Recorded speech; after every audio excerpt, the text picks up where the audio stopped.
তারিখের pay plus সাইরসি বা সহায়কের বা সহকারী এগুলো থাকবে। যেমন দেখো এখানে আমি লিখছি কি আমি কাজটি করতেছি, তাহলে শেষে কি আছে? তেছি। তেছি আছে, তাহলে আমি ইংলিশ কি আই এর পরে আমি জানি কোনটা হয়? am। তাহলে দিলাম হলো am, তাহলে I am। এবার করা ইংরেজি কি? do। এবার do সাথে কি যোগ হবে? I am। তাহলে I am doing কাজটি ইংলিশ কি? the or। আচ্ছা, এবার বলো পরেরটা। আমি মাছ ধরতেছি, শেষে কি আছে? তেছি। তেছি থাকলে এই গঠন হবে। তাহলে আমি ইংলিশ কি? আই পরে কি হবে? am। I am। এবার ধরা ইংরেজি কি? ক্যাচ।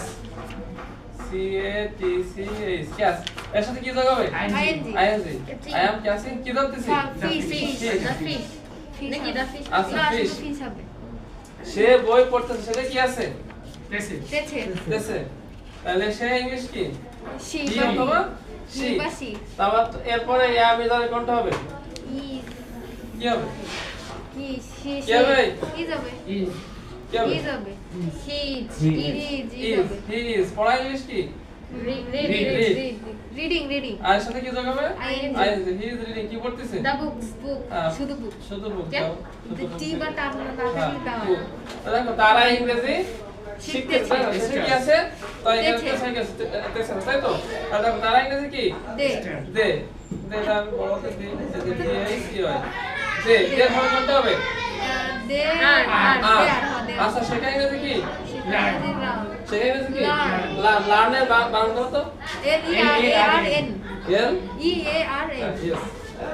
L-E-A-R-N। এর সাথে কি যোগ হবে? ing। কি শিখতেছি? কি শিখতেছি? English। They are learning English।